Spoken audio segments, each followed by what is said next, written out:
네 번째 주제 발표는요. 국내외 스케일업 생태계 동향 및 시사점에 대한 내용이고요.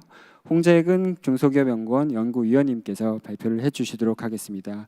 홍재근 연구위원님께서는 기술보증기금, 경기과학기술진흥원, 그리고 이제 현재 중소기업연구원까지 다양한 그 현업의 연구 경험들과 함께 가지고 계시고요. 중소기업연구원에서는 기술경영, 중기금융, 창업벤처, 그리고 정책평가 관련된 다양한 연구 및 자문 활동을 수행하고 계십니다. 박사님을 박수로 맞아주시면 감사하겠습니다.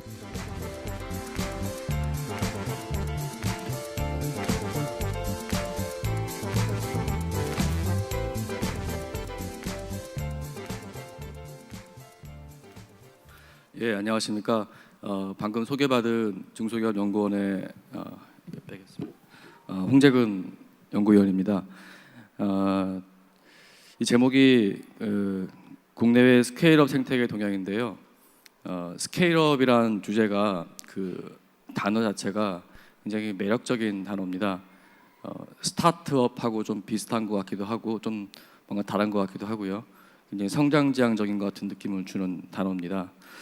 그래서 먼저 이제 발표를 하기 전에 이 스케일업에 대한 말씀을 잠깐 드리면은 물론 발표 중에도 말씀드리겠지만은 기본적으로 뭐 창업 스타트업과 극명하게 대비되는 개념도 아니고요. 모든 업력과 모든 업종의 모든 기업에 대해서 고성장을 추구한다는 그런 개념으로 이해하시면 되겠습니다. 발표 자료는 보시면은 일단은 제가 스케일업 생태계 동향에 대해서 올 한 해 동안 연구를 했는데요. 그런 어떤 그 배경과 어떤 맥락에 대해서 말씀을 드리고요. 그다음에 왜 외국의 이런 스케일업 생태계 동향에 대해서 한번 그 조사를 해보는지, 그리고 왜 스케일업 생태계 동향 그리고 정책에 대해서 고민을 해보는 필요성에 대해서 한번 말씀드리겠습니다. 그리고 국내 스케일업 생태계 동향, 그다음에 외국의 스케일업 생태계의 동향, 그다음에 시사점 중심으로 말씀드리겠습니다. 스케일업이라면 가장 떠오르는 말이 성장입니다. 그로스라는 말이 떠오르는데요. 스케일업에 대해서 우리가 생각하기 전에 먼저 스케일업의 맥락은 이제 경제 위기에서부터 출발을 했습니다. 지난 2007년, 8년 여러분들 다 글로벌 금융위기 기억하실 겁니다. 많은 기업들이 폐업을 하고 많은 실업자가 발생했습니다. 비단 우리나라뿐만의 상황은 아니었고요. 전 세계적인 상황이었습니다. 그러다 보니까 각 전 세계의 기업 생태계가 거의 초토화되는 고사 직전의 상황까지 이르는 그런 현상이 발생했고요. 그러면서 각 국에서는 이제 새로운 기업이 필요하다. 여러분들 그 전쟁이 일어나면은 뭐 많은 남자들이 죽고 그 다음에는 베이비붐 현상이 일어납니다. 정책적으로 아이를 많이 낳아야 된다. 사람이 없으니까. 마찬가지로 경제 위기가 발생해서 기업 생태계가 고사되고 많은 기업들이 폐업을 하게 되면요, 당장 필요한 것은 기업입니다. 그래서 새로운 기업을 만들어야겠다는 생각으로 전 세계가 모든 나라에서 스타트업 정책이 만들어집니다. 뭐 나라 이름 앞에 스타트업만 붙이면 반드시 거의 대부분 그런 정책이 있었습니다. 스타트업 아메리카, 스타트업 브리튼, 스타트업 칠레 이런 정책이 있었고요. 그런데 이제 여기 약간 그 금융위기가 좀 개선이 되면서 2014년경쯤으로 생각됩니다. 변화가 시작이 됩니다. 여기 레이드 호프만이라는 그 링크드인의 창시자가 이런 말을 합니다. 우리가 First Mover Advantage라는 말은 많이 들어봤지만 여기에 대해서 약간의 이제 그 첨언을 하게 됩니다. 이 First Mover Advantage는 기업을 해당 기술을 가지고 새로 설립한 기업에 가는 것이 아니라 그 아이템과 기술을 가지고 회사를 사업화하고 양산하고 시장에서 인지도를 얻고 수출을 하고 성장을 하는 기업에게 First Move Advantage가 간다. 그 다음에 영국의 연쇄 창업가인 그 쉘 쿠트 같은 경우에는 국가의 경쟁 우위에 대해서 이런 얘기를 합니다. 기업을 많이 창출하는 국가의 경쟁 우위가 만들어지는 것이 아니라 그 기업이 지속적으로 성장하도록 만드는 국가의 경쟁 우위가 만들어진다. 우리가 독일을 생각해 보면은 독일에도 많은 기업이 있습니다. 많은 기업이 있는데 우리가 아는 100년 된, 150년 된 그런 기업들은 예전에 창업한 기업들이고 그 기업들은 전 세계적으로 인지도와 품질을 가지고 경쟁을 해오면서 그것이 결국에는 독일이라는 국가의 국가 경쟁력, 그 다른 나라에 대비한 어떤 경쟁 우위로 이렇게 안착을 해왔습니다. 이러면서 이제 이런 전환된 시각이 대두되면서요, 영국, 뭐 EU, 그다음에 각국에서는 이제 이런 스케일업에 대해서 이제 새로운 기업뿐만 아니라 새로운 성장을 만들어내야 한다는 그런 어떤 그 가치의 전환, 이 시점에서 정책적인 접근을 시작을 하게 됩니다. 그러면서 기존의 고성장 기업에 대한 정의를 바탕으로 이제 스케일업 정책을 이제 정책의 틀을 갖춰가기 시작하고요. 영국에는 스케일업 UK, 미국에는 스케일업 아메리카, 뭐 덴마크에는 스케일업 덴마크, 이런 식으로 이제 나라 이름 앞에 스케일업을 붙이면은 거의 있는 형식으로 가고 있습니다. 또 뭐 유행인 것 같은 느낌이 좀 드는데요. 이런 배경 속에서 저는 이런 어떤 필요성을 생각해 봅니다. 창업기업에게 시장의 자금이나 인재가 자생적으로 자발적으로 흘러가지 않은 기업 생태계는 그 창업기업이 성장하지 못하기 때문에 그 기업 생태계의 성장판도 닫히게 됩니다. 그러면 그 자금은 어떻게 해야지 그 생태계로 흘러가느냐, 자발적으로. 결국에는 그 자금이 흘러 들어가는 기업이 성장을 통해서 적정 가격으로 인수합병되고 IPO 되고 이런 것들을 보여주는 상황이 만들어져야지 그 자금이 들어가게 됩니다. 인재도 마찬가지입니다. 고급 인재도 내가 들어가고자 하는 그 기업이 성장을 해서 나에게 높은 보수와 안정적인 복지, 이런 것들을 줄 수 있다는 기대가 생겨졌을 때 그 인재는 그 기업에 들어가게 됩니다. 결국에는 이런 성장이 전제되어야지만이 시장이 자금의 인재는 그 기업 생태계의 창업 기업으로 흘러 들어가게 되는 것입니다. 따라서 성장하는 기업 생태계만이 자금과 투자 자금이죠. 투자와 인재의 자발적 유입으로 경쟁력 있는 창업 기업을 배출할 수 있는 그런 현상이 만들어지고요. 이거는 우리가 이제 그 아이젠버그 교수 같은 경우에는 여기를 출산에 빗대는데요. 우리가 출산 지원만으로는 출산율을 높일 수가 없습니다. 지난 한 10년, 15년간 정부가 출산 지원 관련된 예산을 많이 늘렸습니다만은 지금 합계 출산율이 1.2 정도로 계속 이제 그 수평을 유지하고 있습니다. 증가가 없고요.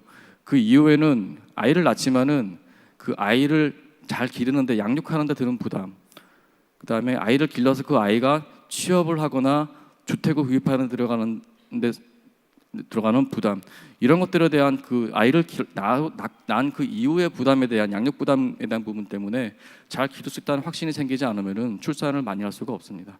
마찬가지로 기업이 성장을 한다는 그런 인식이 확산되지 않으면은 경쟁력 있는 창업 기업이 만들어지지 않습니다.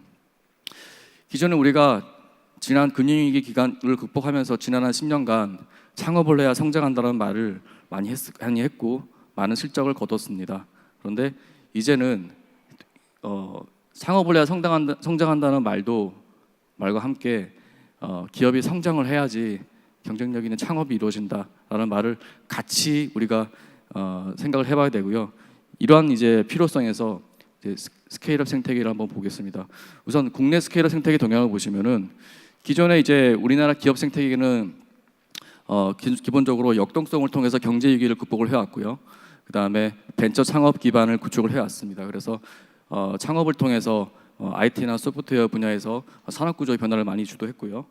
그 다음에 경제 위기 극복 과정에서 일자리 제공을 담당했습니다. 그리고 지난 4년 동안 이제 많은 창업이 이루어졌고 또 기업 생태계도 양적으로 많이 팽창을 했습니다. 그리고 벤처 투자가 최고 수준으로 어떤 규모를 이루고 있고요. 그리고 스타벤처도 지속적으로 창출되어 왔습니다. 제가 그 국제적으로 우리나라의 고성장 기업 비율을 봤을 때 위에 있는 이제 2012년도 기준, 12, 13년도 기준이라서요. 구체적으로 비교 가능한 기준이 수치가 많지 않기 때문에 보시면은 통계적으로 좀 이렇게 좀 신뢰성이 약한 불가리아나 이런 나라들을 빼고 보면은 우리나라의 그 상용 근로자 기준에 따라 다르긴 하지만은 고성장 기업 비율이 양호한 수치를 보이고 있습니다. 물론 이제 2013년 기준인데요. 2015년 기준으로 보면은 우리나라 같은 경우도 지금 약간 떨어졌습니다. 3.8 정도로 떨어졌는데 국제적으로는 양호한 수준을 보이고 있고요. 하지만은 이제부터는 우리가 봐야 될 부분이 기업 생태계의 저성장 기조가 고착화될 우려가 있다는 부분은 우리의 명확한 그 위협이라고 볼 수 있겠습니다. 우선 인식이나 문화 측면에서도 도전보다 안정을 택하는 청년들이 많이 늘고 있습니다. 과거에 성공 신화가 많이 잦아들고 있고요. 그러면서 이제 창업을 두려워하는 그런 이제 심리가 많이 확산되고 있습니다. 되어 왔습니다. 그리고 이제 과거의 이제 성공 신화보다는 이제 현재의 성공 실화가 저실하다 이런 이제 생각을 하게 되고요. 이제 기업 생태계에서도 그 많은 성과가 있었지만은 기본적으로 어떤 그 제조업 구조조정 과정에서 밀려난 인력들이 지속적으로 이제 그 생계형 창업 부분으로 유입되는 문제, 그다음에 그러면서 창업 기업의 생존율이 낮은 문제, 그래서 생계를 위협하는 생계형 창업이다 이런 이제 그 위협이 있고요. 또 산업 기반 측면에서도 고성장을 우리 생각하는 뭐 유니콘 기업을 생각 많이 하게 되는데요. 유니콘 기업도 보면은 이제 주로 전 세계적으로 보면은 융합 분야의 유니콘 기업들이 좀 많게 나옵니다. 융합 기술 분야인데 우리나라 같은 경우에는 주로 IT나 전자상거래 부분에 좀 한정되어 있는, 그래서 그 4차 산업혁명과 관련되어 있는 유니콘 기업이 상대적으로 좀 부족하다 이런 이제 그 위기감을 느끼게 됩니다. 또한 이제 이 스케일업 생태계도 고성장 기업 생태계만 봤을 때도 지역적인 편차도 우리가 무시할 수 없습니다. 앞선 발표자 이정우 박사님도 말씀하셨지만은 지역별로 어떤 편차는 있고요. 이 자료는 이제 기업 생명 행정 통계선 자료를 바탕으로 고성장 기업의 비율이 나오는데 저는 이제 고성장 기업의 밀도를 봤습니다. 인구 10만 명당 고성장 기업 수를 봐서 고성장 기업의 현재의 밀도와 그다음에 전년 대비 그 올해의 밀도의 증감의 가지고 순위를 매겼을 때 보면은 현재 고성장 기업 밀도가 높은 지역이 있고 그다음에 그 고성장 기업의 밀도의 증가 속도가 높은 그런 지역이 있습니다. 보면은 지역별로 편차가 반드시 있고요. 그다음에 이런 편차는 기준을 바꿔봤을 때도 조금의 차이는 있지만은 유사한 부분이 많이 있습니다. 그래서 지역별 스케일업 생태계를 육성할 때는 차별화된 맞춤형 전략을 우리가 고민을 해야 된다는 생각을 하게 되고요. 그다음에 일자리 성장과 관련해서도 최근에는 경기 침체와 그다음에 그에 따른 또 그 창업의 증가로 인해서 일자리 순증의 대부분이 기업의 성장이나 그 성장에 따른 어떤 일자리 증가보다는 기업의 그 창업에 따른 일자리 증가가 더 많게 나옵니다. 그래서 단편적으로 보면은 15년도에 일자리 순증의 36% 정도만이 기업의 생멸, 그러니까 그 창업과 폐업에 따른 그 순증 효과보다는 기업의 성장과 그 성장과 축소에 따른 어떤 그 효과에 더 기인을 하고 있고요. 그 다음에 이런 부분이 지난 10년간 미국에서 창출되는 일자리 순증의 92% 정도가 이제 기존 기업에서 창출되었다는 부분을 생각해 본 부분하고 좀 대비가 되는 그런 이제 모습을 보여주고 있습니다. 그다음에 소멸 일자리 같은 경우에도 기업이 폐업하는 것보다는 상대적으로 사업이 축소되는 부분에 조금 더 많은 기인을 하고 있는 모습을 보여주고 있습니다. 그래서 이런 부분을 보면은 결국에는 성장에 따른 일자리 증가가 미흡한 원인도 한번 봐야 될 필요가 있고요. 그다음에 해법을 마련할 필요가 있습니다. 이런 차원에서 저는 그 어떻게 하면은 스케일업 생태계에 대해서 생태계를 더 활성화할 수 있을까 창연해서 외국의 동향들을 살펴봤었는데요. 우선 글로벌 차원과 국가 차원과 지역 차원 세 가지 차원의 사례들을 제가 조사를 했습니다. 글로벌 차원에서 보시면은 이건 이제 먼저 2014년도에 글로벌 스케일업 디클러레이션이라는 그런 선언이 있었고요. 여기 참여하고 있는 인사들은 대부분 다 이 스케일업 분야에서 저명하신 분들입니다. 여기 아이젠버거 교수님 같은 경우에는 지금 현재 한국에 와 계시고요. 여기 있는 뭐 셰릴 쿠트라든지 이런 분들은 다 이런 분들이 강조하는 부분은 기존의 기업가 정신 논의 가운데서 스타트업이 많이 강조되어 왔는데 이제는 상대적으로 스케일업의 중요성을 조금 더 우리가 들여다봐야 된다. 이런 점. 그리고 스케일업은 단순하게 경제적인 그다음에 기업의 성과뿐만 아니라 사회적이고 역사적인 그런 의미를 가진다라는 부분을 강조를 하기 시작합니다. 그러면서 9가지 선언을 하는데 그 첫 번째 세 개는 스케일업이 그다음 기업의 성장이 사회적으로 어떤 의미를 가지는지 그다음에 이를 강조를 하고 있고요. 그다음에 네 번째, 다섯 번째는 스케일업이 하기 위해서는 무엇이 필요한가? 어떤 야망이 필요하다. 그다음에 스케일업에 대한 스케일업 기술이 필요하다라는 얘기를 합니다. 그다음에 여섯 번째는 스케일업 기존 기업의 고성장 스케일업은 기존 기업뿐만 아니라 창업 기업을 포함한 여타 다른 기업들에게도 성공에 영향을 미친다. 앞서 제가 말씀드렸던 성공을 해야지 기업이 성장을 해야지 창업을 한다라는 그런 이제 논리하고도 저는 맥락이 같다고 봅니다. 그 다음에 강조하는 부분이 스케일업에 관련된 기업가 정신은 모든 산업 분야에 적용된다는 점입니다. 비단 제조업이라든지 일부 서비스뿐만 아니라 우리가 이제 뭐 저부가 가치 산업이라 생각할 수 있는 도소매라든지 숙박, 그다음에 심지어 농업까지도 스케일업은 적용될 수 있다. 고성장만 하면 된다는 뜻이고, 그다음에 이 스케일업에 관련된 기업가 정신은 기업가나 정부만 노력하는 때보다 교육자와 투자자, 은행 이 모든 사회 구성원들이 함께 참여를 할 때에 스케일업 기업가 정신이 효과적이다는 얘기를 합니다. 그다음에 이 모든 내용들 개념과 원칙을 단순하게 지속적으로 미디어나 언론을 통해서 공감대를 형성을 하고 확산을 해야 된다는 걸 강조를 하고 있습니다. 유럽에서는 지난 2010년인가요? 2010년인가 보면은 2016년입니다. 올해 작년에 스케일업 의정서라는 것을 스케일업 매니페스토라는 것을 발표했는데 기본적으로 규제에 대한 얘기를 먼저 시작하고 있습니다. 그래서 18세기에 형성된 18세기 자본주의 시대의 그 규제 체계가 아직도 유지되고 있다. 그래서 기업이 성장하기 어려운 환경이고 또한 제한된 시장을 얘기하면서 그 통합된 유럽 시장에서 더 단일화된 시장의 확대를 강조를 하고 있고요. 자본과 고용, 그다음에 혁신의 촉진, 그다음에 기업가 과정과 관련된 교육을 강조하고 있고 그 사후적인 모니터링과 측정을 강조하는 6가지 아젠다를 던지고 있습니다. 그다음에 여기는 그 글로벌 비영리 민간 단체인데요. 인데버라고 여기서는 그 세계적으로 저명한 그런 그 패널들이 모여서 추천을 받은 기업들을 대상으로 하이 임팩트 엔터프레너를 선발을 합니다. 그리고 선발을 해서 거의 이제 맨투맨 멘토링이라든가 이런 부분들을 하는데 가장 우리가 중심으로 봐야 될 부분이 멘토 캐피탈 프로그램이라고 합니다. 그래서 그 멘토 캐피탈 프로그램은 어떤 그 재무나 투자 글로벌 관련된 조언과 중개, 그다음에 자금 지원, 네트워킹 등을 1:1 방식으로 지원하는데 단순히 자금만 지원하는 것이 아니라 이러한 부분들을 같이 합니다. 그래서 자금을 어떻게 조달할 것인지, 어떻게 하면 엑시트할 것인지, 어떻게 하면은 시장에서 인지도를 얻을 것인지에 대한 전반적인 부분을 같이 이제 조언을 하면서 기업의 성장과 글로벌화를 이끌어 갑니다. 그래서 보시면은 이런 부분들을 이제 주요 이제 지원 포인트라고 강조를 하고 있고요. 그 다음에 실리콘밸리 뱅크 같은 경우에는 미국에 있는 은행이지만은 뭐 중국이라든지 이런 기업 은행들과 지금 합작 관계를 맺으면서 그 펼쳐나가고 있기 때문에 좋은 사례로 봤습니다.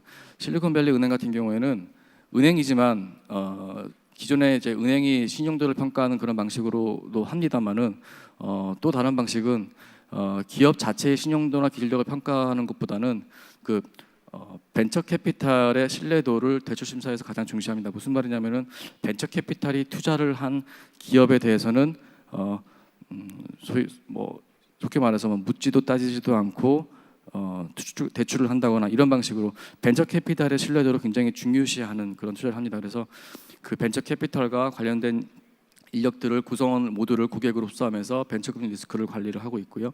그다음에서 그래서 벤처 생태계 전반의 활성화에 기여하는 그 벤처 캐피탈 중심의 성장금융 방식을 은행이 추구를 하고 있습니다. 네덜란드 국가 차원 같은 경우에는 여기서 중요한 것은 우리가 보통 많이 보는 창업 컴피티션처럼 보이지만 창업 컴피티션이 아니고요. 기존 기업의 성장 컴피티션입니다. 그래서 기존의 기업들이 어떻게 자기들이 추가적으로 성장을 할 것인지에 대한 성장 플랜을 가지고 그것을 멘토링하고 지원을 하는데 정부와 그다음에 기업 단체들이 같이 멘토를 하고 있습니다. 정부 예산과 기업 단체에서 구성한 그 멘토단이 있고요. 한 100명 가량의 멘토단이 있습니다. 이러한 부분들에서 성장전을 가지고 대중화하는 대중적인 공감대를 일으키는 그런 이제 노력을 하고 있고요. 스케일업 인스티튜트라고 세계 최초의 스케일업 전문 촉진 기관인데 아직 규모는 되게 작습니다. 직원도 10명 남짓밖에 안 되고요. 홈페이지 가면 주소도 안 나옵니다. 그러면은 그 대학 어디 근처 어디에 세들어 살고 있는데 조직은 되게 작지만은 그 정부 차원의 스케일업 TF가 운영되고 있고 거기에 참여하면서 단독으로 활동하기보다는 그 뭐 네스타라든가 기존의 영국의 혁신 지원 기관과 이제 함께 이런 또 스케일업 그 영국 차원의 스케일업 정책을 이제 그 총괄하는 그런 역할을 하고 있습니다. 그래서 고성장 및 지속 성장이 가능한 이런 최적의 정책 여건을 조성하는 걸 목적으로 하고요. 이런 그 매년 스케일업 관련된 비즈니스 서베이를 하고 그다음에 정책 연구와 스케일업 기업 찾기 서비스 같은 걸 통해서 스케일업 기업들끼리 서로 이제 그 서로 교류하고 협력할 수 있는 자발적 교류 협력을 촉진하는 그런 플랫폼을 구축을 하고 있습니다. 그래서 보면은 몇 가지 이런 조건들을 홈페이지 들어가서 검색을 하면은 어떤 지역에 예를 들어서 뭐 런던 지역에 어떤 이런 이제 기업명과 이런 것들을 검색을 하다 보면은 기업의 설립 일자부터 시작해서 이런 기업 정보들이 다 공개가 됩니다. 그래서 이런 기업에 대해서 기업들이 서로 고성장 기업들이 서로 자발적으로 협력을 할 수 있고 서로 피어 투 피어 러닝이 가능한 네트워킹이 가능한 이런 플랫폼을 구축을 해놨고요. 이런 방식은 이제 우리가 이제 앞으로 추구해야 할 네트워크형 경제에서도 중요한 플랫폼이 아닌가 생각을 합니다. 또한 이제 그 지역 영국의 지역 경제 단위를 이제 LEP라고 부르는데요. LEP별로 스케일업 수준을 이렇게 측정을 하고 있습니다. 아까 제가 약간 보여드렸던 그런 방식이고요. 스케일업 밀도를 가지고 현재의 밀도와 그다음에 현재의 순위와 그다음에 그 증감률의 순위를 가지고 비교를 해서 집중을 해야 할 지역과 집중적으로 지원을 해야 할 지역을 이렇게 표시를 하고 있습니다. 그다음에 그 런던의 북동부에 가면은 이제 업스케일 앤 테크시티 UK라고 있습니다. 테크시티 UK 보면은 시간이 많이 지났죠. 예, 테크시티 UK를 보면은 이렇게 업스케일 프로그램과 그 다음에 퓨처 50 프로그램을 운영을 하고 있는데요. 업스케일 프로그램을 통해서 이렇게 워크숍, 성공기업 멘토링 이런 부분들을 하고 있고 거기를 통해서 좋은 기업들은 다시 또 퓨처 50 같은 곳으로 승급을 하는 그런 과정을 하고 있고요. 퓨처 50 같은 곳에서는 매년 이제 25개 기업들을 선발을 해서 50개 기업에 대해서 2년간 맞춤 기업 서비스를 하는데 여기서 우리가 중요한 부분은 업스킬 같은 경우에도 기업의 성장 가능성 측정할 때 NPS 지수를 봅니다. 그래서 Net Promoter Score라고 해서 해당 기업의 제품을 이용한 기업들이 이용한 소비자가 그 제품을 다른 소비자에게 재추천하는 비율을 이제 한 건데 2003년도에 하버드 비즈니스 리뷰에 처음 소개된 지수입니다. 그래서 이 지수가 50% 이상이면 굉장히 고성장이 가능하다고 예측을 할 수 있는데 고성장을 예측하기 위한 지수들을 활용을 하고 있고요. 퓨처 50도 마찬가지로 같은 지수를 활용하고 있습니다. 그리고 중요한 것은 이런 기업들의 그 브랜드 인지도를 강화시켜주기 위해서 여러 가지 미디어 활동과 언론 활동, 그다음에 기업 간의 그 네트워킹을 강조한다는 통해서 피어-투-피어 러닝을 굉장히 강조하는 그런 모습을 보이고 있고요. 상대적으로 어떤 직접적인 자금 지원 같은 부분은 아직은 없는 상황입니다. 그다음에 이런 은행 업계가 만든 어떤 멘토 검색 서비스가 있고요. 미국 같은 경우에도 지역적으로 이제 스케일업 아메리카 이니셔티브를 발표해서 이제 일자리 순증을 위해서 지역별 커뮤니티 기관에게 어떤 가이드라인을 배포를 하고 이제 그 가이드라인을 통해서 교육이나 네트워킹을 강화하고 있습니다. 주로 이제 북동부 지역에 이런 커뮤니티들이 현재까지는 밀집되어 있는데요. 이런 부분들이 미국에서 기존의 산업이 성장이 정체된 부분을 강조하는 그런 부분과 연관도 있다고 저는 보고 있습니다. 그다음에 영국 같은 경우에도 이렇게 개별 지역별 포털을 가시면은 기본적으로 그로스나 성장을 강조를 하고 있고요. 이 비즈니스 파이낸스 솔루션 같은 경우에는 미국 그 북서부 지역의 그레이터 맨체스터 지역을 중심으로 하고 있는데 기존의 이제 정책 금융이나 시중 금융을 굉장히 보완하는 측면을 가지고 있습니다. 그래서 성장을 강조하고 있습니다. 내용을 보시면은 우리가 그 일반적인 론과 그다음에 엔젤 협회와 협력하는 그런 이제 에쿼티 인베스트먼트를 하고 있고요. 수출 금융까지 다양한 그런 그 금융 수단을 가지고 있는데 우리가 초점을 맞출 부분이 일단은 시중의 금융기관, 그다음에 중앙정부의 중앙 차원의 금융기관에서 자금 조달에 실패했음을 입증을 해야 됩니다. 그런 경우에 중금리로 기업 대출을 해주고요. 그다음에 엔젤 협회에 협력해서 에쿼티 파이낸스를 하는데 수동적인 에쿼티 파이낸싱이 아니라 그 투자 관리 서비스를 굉장히 적극적으로 하고 있습니다. 다양한 기관과 협력해서 이런 일을 하고 있고요. 그다음에 BEEP는 이제 바슨 엔터프리너십 에코시스템 프로젝트라고 해서 이제 아이젠버그 교수의 합류로 시작을 했고요. 이제 이 BEP를 통해서 가장 많이 회자되는 사례가 이 마니젤레스 마스라고 콜롬비아의 어떤 지역입니다. 콜롬비아 같은 경우는 콜롬비아의 마니젤레스 지역은 커피 산업이 주력 산업인데요. 우리나라 같은 경우에도 이제 이 주력 산업은 자동차, 뭐 전자, 반도체 이런 주력 산업이 있지만은 이 콜롬비아 같은 경우는 커피가 주력 산업입니다. 그래서 이 지역은 이 주력 산업으로 나름 번창하던 지역이었는데 이 지역에 있는 인구들이 젊은 청년들이 인근의 보고타나 메데진의 자동차 조립하는 기업 쪽으로 이제 가면서 인력 유출이 시작이 되고 그러면서 인력 유출되면서 자금이 지역으로 들어오지 않은 그런 악순환이 발생을 하게 되면서 그 지역에 있는 민간 기업 리더들이 주도로 해서 이 바슨 엔터프리너십 에코시스템 프로젝트를 가서 도움을 요청을 하게 됩니다. 그러면서 그 도움을 바탕으로 해서 이 침체 BEP 자문을 바탕으로 몇 가지의 2년간의 준비 과정과 2012년도부터 지금까지 어떤 프로그램 진행을 통해서 나름의 제도효과 성장을 이루었고요. 이게 확산이 되면서 미국이라든지 이런 지역으로 이제 이 프로젝트가 확산이 되고 있습니다. 이렇게 보시면은 이제 여러 가지 프로그램들이 있는데 이 가장 대표적인 프로그램이 스케일러라이터 프로그램이라고 합니다. 교육 과정이고요. 그 다음으로 중요한 부분이 이 커뮤니케이션이라고 저는 생각을 합니다. 그래서 그 일련의 성과들에 대해서 굉장히 그 적극적이고 다양한 방향으로 이런 부분들을 어필을 해서 전시 효과와 일출 효과를 얻어내고 있습니다. 이렇게 보시면은 이 스케일러리티 프로그램 교육 과정인데요. 이제 교수진의 교육 과정이 있고요. 단기 하루 반짜리 7번의 교육을 하고 피어투피어 프로그램, 그다음에 이런 등등의 프로그램이 있는데 이 피어투피어 프로그램은 굉장히 이 마니젤레스 마스나 BEP뿐만 아니라 앞선 영국이라든가 이런 사례들, 덴마크라든가 사례들 보면은 피어투피어를 굉장히 강조하고 있습니다. 이런 부분들은 고성장 기업들에 대한 이제 지원의 시사점, 정책의 시사점을 나중에 말씀드리도록 하겠습니다. 그래서 이런 부분들을 통해서 단기적으로 어떤 성과들을 창출하고 있는 부분들을 이제 논문 등을 통해서 이제 이것 역시 홍보를 하고 있고요. 그래서 이런 부분들을 봤을 때 저는 이 스케일업 정책의 방향은 기본적으로 이제 성장을 지지하는 방향으로 패러다임을 정립을 하고 그다음에 기업 생태계를 지역이 주도하는 그런 기업 생태계, 다시 도약하는 기업 생태계 맞춤형 스케일업 전략을 짜는 그런 방식으로 가야 된다 생각을 하고요. 이를 통해서 기업 생태계 내에 시장의 자금이 지속적으로 유입될 수 있는 것을 궁극적인 골로 해야 된다고 생각을 합니다.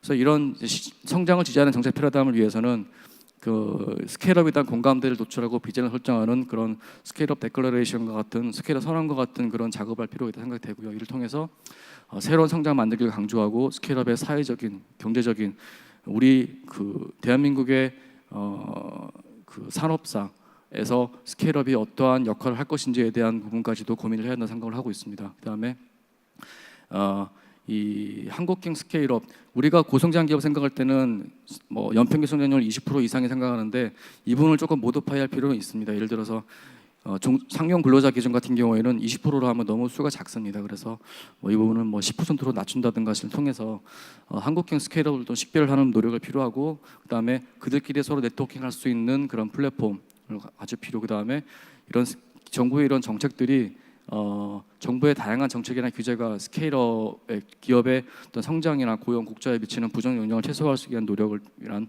어떤 영향 평가 같은 것들을 실시할 필요가 있고요. 이런 부분들은 이제 EU에서 제한된 그런 내용들을 참고를 했습니다. 그다음 지역의 기업 생태계도 아까 그 비즈니스 파이낸스 솔루션 사례 같은 그런 이제 지역 나름의 어떤 지역 맞춤형 대안 금융 체계를 만들 필요가 있고요. 이거는 지역별로 맞춤형 스케일러 전략을 짜는 그 전략 수립과 연계되어서 이런 이제 대안의 그 금융 체계도 지역별로 맞춤형 어떤 대안 금융 체계를 우리가 모색할 수 있겠다. 그 다음에 중요한 것은 또 이제 이런 어떤 단기적인 집중, 리더십 교육, 상호학습 멘토링이 중요하고요. 그다음에 지역별로 어떤 스케일업 10 클럽 같이 퓨처 50처럼 조성을 해서 이것들을 국가 차원에서 뭐 스케일업 50 같은 이런 어떤 그 선택과 집중 방식을 우리가 한번 추진해 볼 수 있겠다 생각이 드는데, 여기서 우리가 선택과 집중할 때 항상 그 많이 고민하는 부분은 뭐 그 특혜와 편중, 특혜와 편중 논란을 우리가 고민 안 할 수가 없습니다. 그런데 이런 부분에서 보면은 이들 영국이나 덴마크 같은 경우에는 이런 선택과 집중을 하되 정부의 직접적인 자금 지원을 상당히 제한을 하고 그들끼리 서로 어울릴 수 있는, 서로 배울 수 있는 방식으로 플랫폼을 형성함으로써 그런 어떤 이제 특혜와 어떤 편중에 대한 이제 논란을 좀 비켜나가는 그런 방식을 취하고 있는 것을 제가 확인을 했었고요. 마지막으로 자금이나 인재가 유입되는 건강한 기업 생태계인데, 자금이나 인재가 유입되기 위해서는 기본적으로 기업들이 잘 뛰어놀 수 있는 운동장이 만드는 게 중요합니다. 그래서 뭐 그 불공정이 없는 평평한 운동장, 그다음에 장애물이 없는 그다음에 규제가 없는 운동장, 규제가 없는 장애물이 없는 운동장, 넘어져 다시 일을 쓸 수 있는 안전한 운동장, 이런 좋은 운동장이 필요하지만은 보다 직접적인 우리가 고민을 해본다면은 기본적으로 이런 고성장하는 기업들이 기업들의 고용주가 총 노동 사용 비용을 좀 줄여서 추가적인 일자리 창출에 대한 인센티브를 주는 방법을 고민을 볼 수 있겠고요. 여기서는 단순하게 기업의 임금을 노동자의 임금을 깎지 않으면서도 하는 방법인 그 조세격차 부분, 그래서 임금의 고용 비용, 사회보장 부분, 이런 부분에 대한 부분을 선별적이고 제한적인 방식으로 이거를 좀 감면을 해주는 방식을 고민해 볼 수 있겠다 생각이 들고요. 그 다음에 직접 자금을 지원하더라도 직접 지원하는 것이 아니라 그 인력과 전략과 시장에 대한 고민을 같이 해줄 수 있는 멘토 자본을 같이 들어가서 어떤 그 자금이나 인재가 같이 결합되어 지원될 수 있는 그런 멘토 자본에 대한 육성. 그 다음에 마지막으로 우리나라는 중소기업 금융은 은행 중심입니다. 은행 중심이기 때문에 은행이 움직이지 않고서는 이 벤처 금융을 성장 금융을 활성화하는데 한계가 있기 때문에 은행의 성장 금융을 어떤 실리콘밸리 은행의 사례와 같이 해서 벤처 캐피탈이 중심이 된 벤처 캐피탈과 연계한 통합된 벤처금융, 효과적으로 벤처금융 리스트를 관리하는 그런 투자 방식, 현장금융 활성화하는 방식으로 지속적으로 우리가 고민을 해볼 필요가 있다 생각이 됩니다. 이상입니다. 감사합니다.